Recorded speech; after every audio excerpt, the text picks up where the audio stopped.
एक होती है एलोपैथी चिकित्सा, एक होम्योपैथी चिकित्सा। हमारे पास मंत्र चिकित्सा है। हमने भी पढ़ाई की है, 12वीं तक तो पढ़ाई की है, बीए की पढ़ाई की है। मूर्ख तो हमें नहीं, बहुत पागल पूरे भारत के आते हैं। पागल? पागल सब पागल। मंत्र चिकित्सा का प्रयोग तब किया जा रहा है जो लाइलाज है, जिसे डॉक्टरों ने हाथ खड़े कर, जहां औषधि काम नहीं करेगी वहां मंत्र प्रारंभ करेगा। पूरे देश के पागल आते हैं, तो उनकी व्यवस्था, भोजन की व्यवस्था, जल की व्यवस्था, ठहरने की व्यवस्था, तो उन सब की व्यवस्था की हमारी मांग है। हम भी आए हैं, हमारा भी कुछ लिख सको। हाँ, आना, कल दरबार लगना है दिल्ली में। कहाँ? जापानी पार्क में। कल पधारियो आप, स्वागत है आपको। सबको लिखें, जी की प्रेरणा लगे सबको। तुम चाहे जिसको उठा देना, हम तुम्हारो भी लिख दें। सारे बहन भाइयों ने राम राम। थम देखने लग रहे हो जबरदस्त हरियाणा और मैं थर अपना विक्की बैरागी, ना किसी का दुश्मन ना किसी का सागी। इस टाइम हमारे साथ बहुत बड़ी शख्सियत मौजूद हैं, बागेश्वर धाम से धीरेन्द्र शास्त्री जी, और पूरे देश के बावजूद पूरी दुनिया में आजकल नाम कमा रहे हैं। जिस तरीके से वो लोगों की समस्याएं सुने हैं और उनके दुख दर्द पीड़ा काटते हैं, उसने लेके, और एक अजीब सी शक्ति, हालांकि साइंस के लिए तो अजीब सी है, वो शक्ति इनके पास है, और उसकी बदौलत वो बहुत से लोगों के जो कष्ट हैं उनका निवारण कर रहे हैं। उनसे बातचीत करेंगे। खास आज बहादुरगढ़ पहुंचे हैं, और बहादुरगढ़ में भी माजरा गांव है, नूना माजरा, नवीन भाई, नूना माजरा गांव में नवीन जून भाई साहब इनके घर पर पधारे हैं, तो इनसे बातचीत करेंगे। धीरेन्द्र जी नमस्कार, राम राम। जय शाह राम, जय बागेश्वर धाम की। आप सबको राम राम। बागेश्वर हनुमान जी की कृपा सभी पर बनी रहे। धीरेन्द्र जी, सबसे पहला सवाल तो यही है कि इतनी इस उम्र में इतनी बड़ी ख्याति प्राप्त करना, मतलब ये कौन सी शक्ति ऐसी है आपके पास जो यहाँ तक पहुँचाया? ये सब हमारे गुरु की कृपा है, हमारे वंशानुगत यह परंपरा चल रही है। हमारे दादा गुरु जी भी यही कार्य करते थे, सेवा करते थे। बागेश्वर हनुमान जी की दादा गुरु के गुरु जी भी यही सेवा करते थे। तो हमारे वंश में हमारी परंपरा में ये अनवरत कार्य सेवा बागेश्वर धाम की चल रही है। तो जो भी शक्ति है, जो भी कृपा है, सब गुरु कृपा और बागेश्वर हनुमान जी की है। स्थान की महिमा है। उन्हीं के प्रभाव के कारण समस्त जगत में, पूरे भारत के कोने कोने में सबको राम नाम से जोड़ने का प्रयत्न जारी है, और लगातार कोशिश है कि जो देखो भाई, इंसान में कोई चमत्कार नहीं होता, चमत्कार और कृपा भगवान में होती है, वो बागेश्वर बालाजी। तो भगवान की बात करें, जो आप जो पर्चा बनाया करो, वो असल में कौन सी दिव्य शक्ति या शक्ति है जो पर्चा बना के आपने दिया करा? ये बागेश्वर बालाजी की कृपा है। हमारे वंश में श्री हनुमान जी की सेवा करते हैं, और जो भी वहाँ सेवा में बैठते हैं तो उनको बागेश्वर बालाजी का यह वरद हस्त प्राप्त होता है कि सामने जो भी व्यक्ति बैठता है तो उसके मन के प्रश्न पर्चे पर पहले से लिख करके रख दिए जाते हैं। और कलयुग के जैसे इस वर्तमान भाग दौड़ वाले युग में, मीडिया के युग में, ये एक अद्भुतता का विषय है। और जो कहते थे कि भगवान नहीं होते, दिव्य शक्तियाँ नहीं होती, ये सब कपोल कल्पना है। उनके लिए बागेश्वर बालाजी का दरबार अद्भुतता का विषय है। और केवल भारत में ही नहीं, अपितु अनेक देशों में भी बागेश्वर बालाजी के दरबार की महिमा है। बहुत सारे भगत लोगों के से थोड़ा बहुत नाता रहा है, वो कहें कि जो पर्चा बना हुआ है वो एक अलग शक्ति हुआ है, लेकिन इलाज करने वाली शक्ति दूसरी हुआ है। तो आपकी उसमें देखें तो दोनों शक्तियाँ एक हैं या किसी? ये भ्रम की बातें कहना है। हमारे पास तो ऐसी कोई अलग अलग शक्ति ऐसी कोई नहीं है। ना हम बात करते हैं किसी शक्ति से, ना कोई शक्ति हमसे बात करती है, ना हमारे सामने आती है। हम सिर्फ हनुमान जी के सेवक हैं, और बागेश्वर बालाजी का नाम लेकर के हमारे मन में जो बात प्रकट होती है हम उसको लिख देते हैं, और जो प्रेरणा लगती है उस बात को बोल देते हैं। जो गुरु जी ने हमें मंत्र दे रखे हैं, उन मंत्रों के प्रयोग से, प्रभाव से, राम नाम जप के प्रभाव से व्यक्ति को लाभ हो जाता है, आराम लग जाता है, और उसकी समस्या का समाधान हो जाता है। देखो, समस्या का समाधान, जिसकी समस्या है वही समाधान है, ना कि कोई अन्य व्यक्ति। और हम उसको सिर्फ भगवान से जोड़ने का कार्य करते हैं। तो आदिकाल से मंत्र चिकित्सा का विधान रहा। हमारे पास जो विधान है वो मंत्र चिकित्सा है। एक होती है एलोपैथी चिकित्सा, एक होम्योपैथी चिकित्सा। हमारे पास मंत्र चिकित्सा, हाँ, दिव्यपैथी कह सकते हैं। तो हमारे पास मंत्र चिकित्सा है।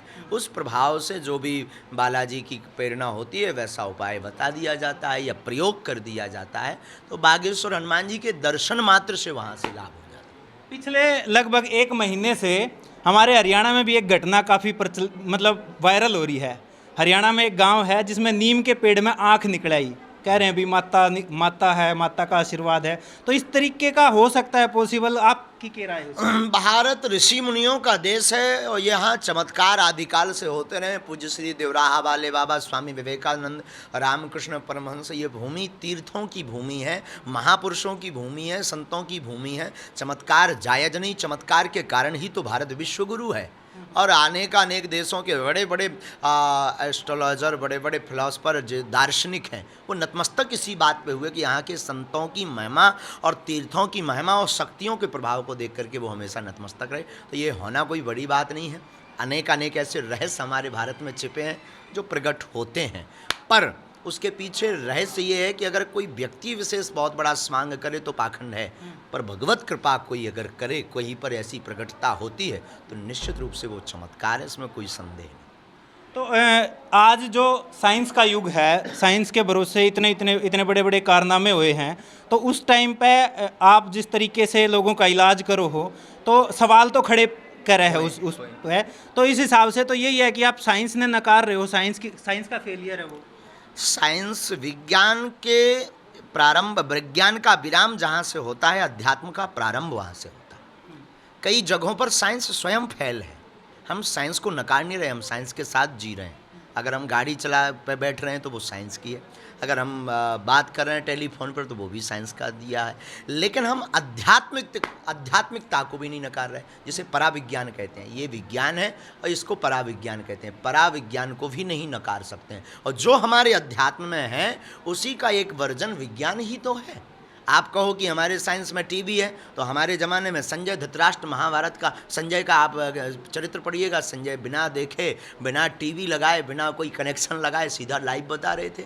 अगर आप कहो कि हमारे यहाँ हवाई जहाज़ है, तो आप हमारे पराविज्ञान को पढ़िए, जिसमें पुष्पक विमान की चर्चा आती है, बिना डीजल, बिना पेट्रोल के, मन के गति का चलने वाला, हमेशा एक सीट खाली। अगर आप कहो कि हमारे पास AK-47 राइफल आदि हमने निर्माण किया है, तो हमारे ज़माने में, हमारे विज्ञान में, हमारे पराविज्ञान में, हमारी अध्यात्म में तो शब्द वेदी बाण थे, जहाँ से शब्द निकलता था वहाँ बाण लगता था। इसके आज भी वजूद मौजूद हैं पृथ्वी पर। बहुत सी ऐसी जगह हैं जहाँ साइंस शून्य है। एक बागेश्वर धाम भी ऐसा है जहाँ साइंस, हम लोग भी जाते हैं, हम भी साइंस लगाने वाले, हमने भी पढ़ाई की है, 12वीं तक तो पढ़ाई की है, BA की पढ़ाई की है। मूर्ख तो हमें नहीं, तो कोशिश हम भी की अपनी तरफ से कि आखिर ऐसा कैसे हो सकता।